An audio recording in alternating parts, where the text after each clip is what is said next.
My name is George Constantino, and I'm the Refuge Manager of the Okefenokee National Wildlife Refuge. I'm Howard McCullough. I'm a forestry technician here at Okefenokee National Wildlife Refuge, and I've been here for the past 23 years. I'm Chip Campbell. I'm the owner of Okefenokee Adventures with my wife Joy. We're the visitor services contractor here at Okefenokee National Wildlife Refuge. We're a full-line visitor services operation.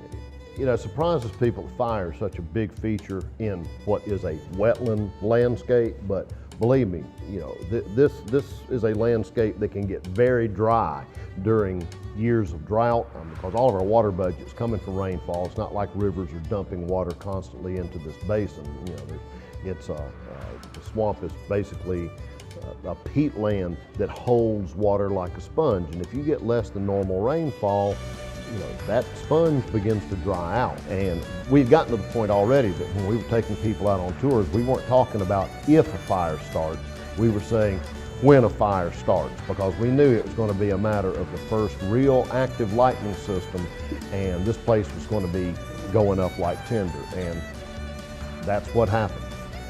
In late spring of 07, we got the right combination of ignition and dry, and she went up like a torch.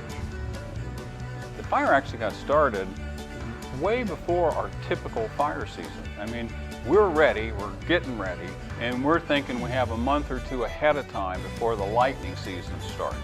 When a day very much like today, it was very cold, it was very dry, very high winds, and it caused some electrical lines just north and north and west of Waycross to spark, and that spark hit, and that fire started what's called the Sweat Farm Road fire, and that just started racing down towards the refuge. We were concerned probably the day after the fire started, because we have a lot of close contact with Georgia Forestry Commission personnel, and that's the state agency that handles all the wildfire suppression in the state of Georgia. And they were already obviously on the fire, but given projected forecasts and whatnot, it was going to be driven towards the refuge. So they immediately engaged us, you know, to try to start thinking and planning ahead, you know, for it coming onto the refuge. Fire break is basically taking a running strip of land and removing the vegetation to the point that it won't burn. It will stop a fire. So we may just do that by mowing, but many times we'll run a light harrow just to stir up the surface. And the first time we do it is we really do it so we have manageable blocks of forest that we can burn. Coming towards you, you wait for the conditions where you actually can safely set a fire off that break and burn out the habitat, you know, the fuel in between. So the fire break just gives you a break to work from. And they're anywhere from 6 foot wide to 60 foot wide. And when we were really fighting this fire, we had time, we put some in, they were 100 foot wide. When it comes down to it, the state agencies are the real critical forces that help us fight, because that's what they do every day. Most of the firefighting, the actual on-the-ground firefighting down here is done with what we call tractor plow units. They're a dozer with a fire plow on the rear, and you may have hundreds of these tractor plow units scattered around the perimeters of the fire, trying to work up the edges of it, and eventually get around what we call the head of the fire, which is the fastest moving part of the fire. When the fire hit the pass, you could tell that everything had received this dusting of ash.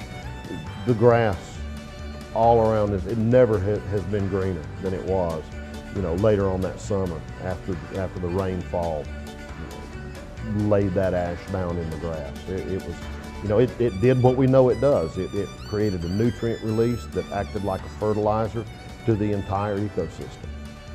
Fire is in order for the swamp ecosystem to maintain itself as a swamp ecosystem, it has to have fire.